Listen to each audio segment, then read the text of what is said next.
Continuano in città le polemiche sulle celebrazioni in onore di Grazia Deledda, premio Nobel per la letteratura, in particolare sull'inaugurazione della statua collocata nel corso Garibaldi. Nel dibattito interviene con una nota critica Gianfranco Seddone, direttore dell'APAN Sardegna, l'associazione che riunisce le piccole e medie aziende. La nostra città vanta un premio Nobel al quale non viene data l'importanza che merita sia sotto il profilo culturale che turistico, scrive Seddone. A nulla sono servite le parole del Presidente della Repubblica Sergio Mattarella, che nel ricordare il 90° anniversario del conferimento del premio Nobel alla Deledda precisa che le sue opere rappresentano una pietra miliare nella storia della letteratura.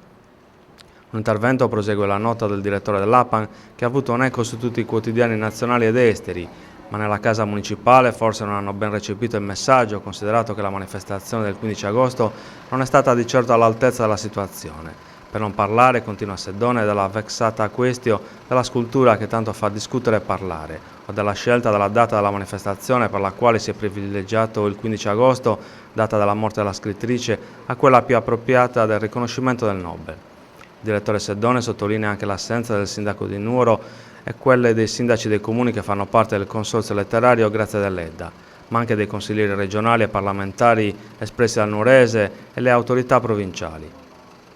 Non sarebbe senz'altro dispiaciuto ad alcuno, sottolinea Seddone, se nell'occasione l'invito fosse stato esteso al Ministro della Cultura Franceschini.